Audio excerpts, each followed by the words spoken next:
жатқан 20 мың кишинин баары камашка. Темирлан алардан айырмаланган жок. Ошондуктан мен Султанбековдун бошотулушун мындай талап кылам. Керек болсо айрым депутаттар чогулуп, эртең ошо МВДга барып Темирлан Султанбековго жолугуп чыксак деген оюбуз бар. Бизди чакырса, эч нерседен коркпойбуз. Суракка чакырса дагы, камайын десе дагы, башка кылса дагы коркпойбуз. Анткени биз эмне кылдык? Биз ыплас шайлоо болгонун, массалык подкуп болгонун айтып чыктык. Ошол жерде эл кылкылдап турду. Биз эми жүргүлө барабыз, ак үйдө талайбыз, тонойбуз, басып алалы деп айткан жокпуз. Биз айттык, кайра шайлоо деп. Бийлик өзү ката кетирди мисалы. Ошого чейин саат 8ге чейин күттүк. Кайра шайлоо болот. Же борбордук шайлоо комиссиясы чогул кайра деп эч кандай мындай бизге билдирүү кылган жок. Ошол убакта белгилүү бир топ ак үй тарапка карап жөнөдү. Мына ошондо мен чыгып акыркына чейин туруп мындай атпагыла деп колумду көтөрүп кыйкып аттым, бирок эч ким уккан жок. Тескерисинче жанагы шумовой гранаталарды биздин тарапка кабыл кылышты. Анан эми азыр карап мына билбейм, бирок азыр саясий президенттин отставкасы боюнча көз карашыңыз кандай? Азыр президент отставкага кетсе, дагы башламандык башталат. Ар кайсы күчтөр чыгат. Ошондуктан президент албетте кетиши керек. Бирок мыйзамдуу өкмөт шайлап берип, парламенттин спикерин шайлап, ошол эки бийлик бутагын калыбына келтирген соң, президент отставкага кетет деп ойлойм. Анткени бул менин сөзүм эмес, бул ошол президенттин өзүнүн сөзү. А бирок азыркы күндө президент отставкага берсе, анда дагы мындай чоң маселелер башталат да. Аларча резиденциясында 10 октябрда болгон парламенттин кезексиз жыйыны, анда кабыл алынган чечим Садыр Жапаров премьер-министрди дайындоо боюнча. Сиз тааныйсызбы, жоопкерчилик диктат катары? Мен негизи Садыр Жапаровдун премьер-министр болуп иштешине, шайлоодон катышып жеңип келип иштешине мен каршы эмесмин. Ага мен мындай жамандыгым дагы жок, жакшылыгым дагы жок. Мындай бирок ошол жерде 40 депутат менен шайланганы, бизди эч кимибизди чакырбай достук конституциясына өздөрүнчө бекинип, бүт ошол биримдик менен Мекеним Кыргызстан партиясынан катышкан депутаттарды чогултуп шайланып алганы мыйзамсыз жана легитимсиз. Мыйзамсыз жана легитимсиз. Аларча дагы мыйзамсыз жана легитимсиз. Анткени легитимсиз деп таанысаңыз, анда демек төрага дагы легитимсиз болуп калат. Кайсы төрага? Мыктыбек Абдуллаев? Жок, Мыктыбек Абдуллаевдун өзүн айткан. Сиз мыйзамсыз төрагасыз, легитимсиз. Анткени достук конституциясына бизди эч кандай чакырган жок. Эгерде чакырса, биз барып оюбузду айтат элек.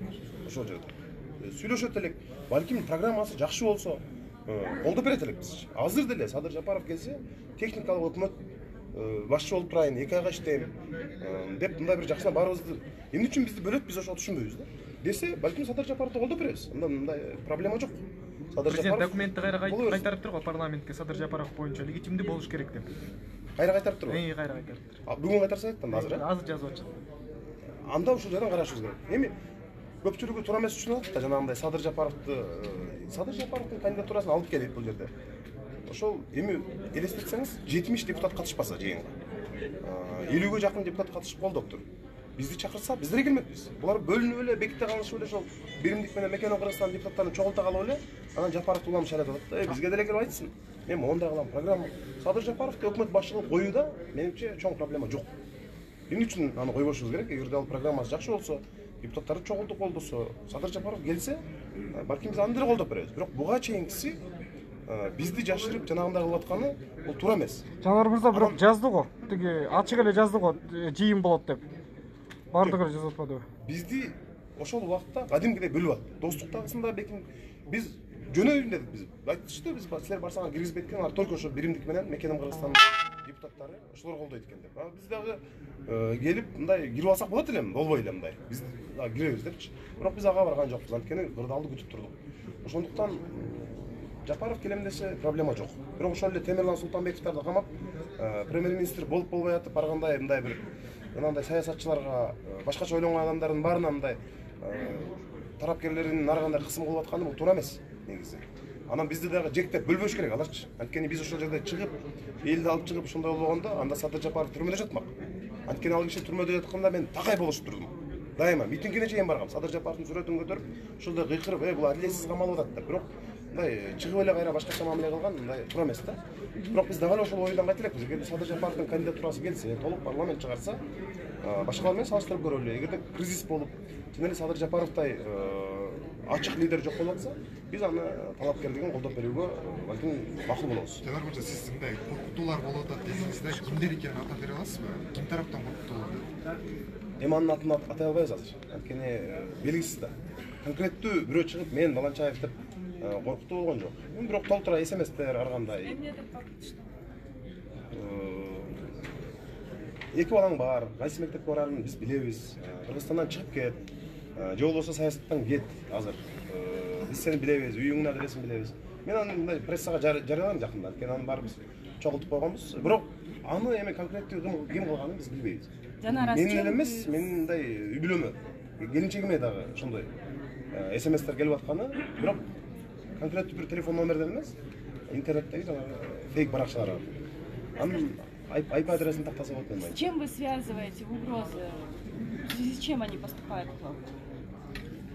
Ошону билбейм мен да. А вы поэтому Азырга чейин башым. Когда и они несколько дней не выходили на публику и было затишье?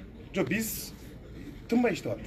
Депутаттар менен Атамекендин фракциясы, СДПКнын фракциялары менен айрым бир бөлүк депутаттар менен чогулуп кандай кылабыз, эмне кылабыз?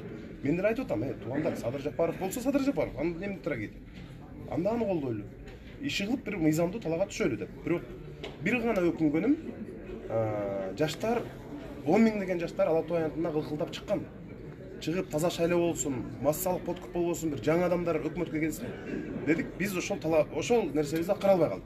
Ошон үчүн мен Жээнбековдорго же Садыр Жапаровдорго кошулуп, бирөө бир тарабына өтүп, андай кылбайм.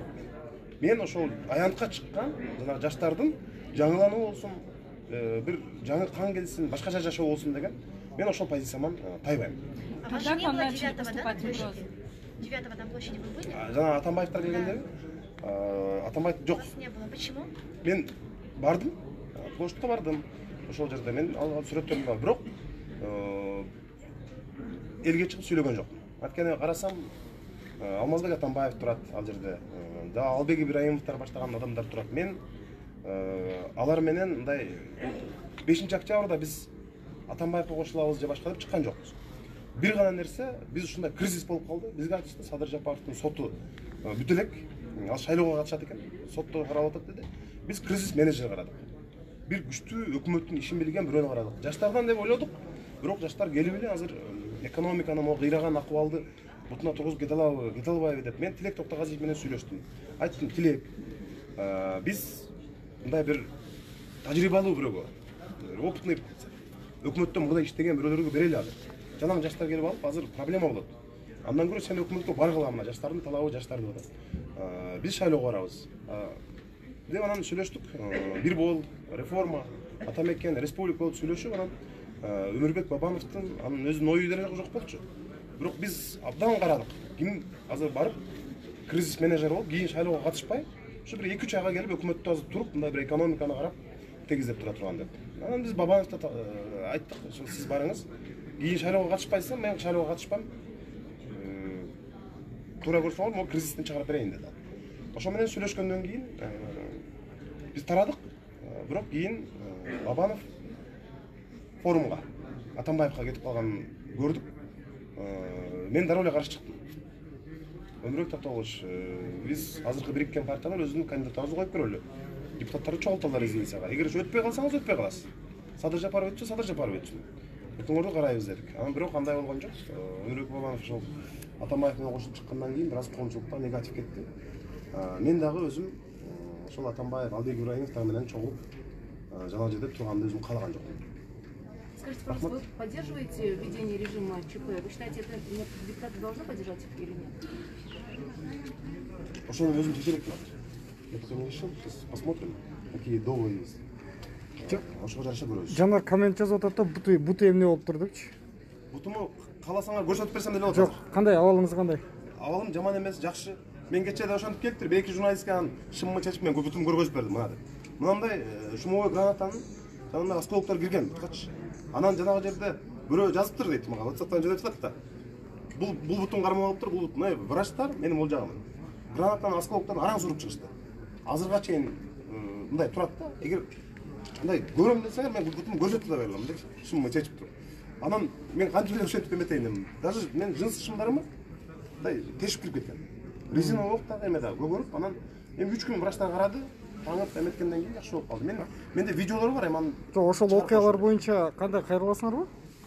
Ал жерде өтө оор жаратылгандар бар да. Мисалы мен бүгүн жолуп келдим, бир эле кишиге жанагы 11 ок тийиптир да. Азыр жатат травматологиядачы. алардын мүрөсү, ошолордун мүрөсү үчүн күрөшөбүз биз.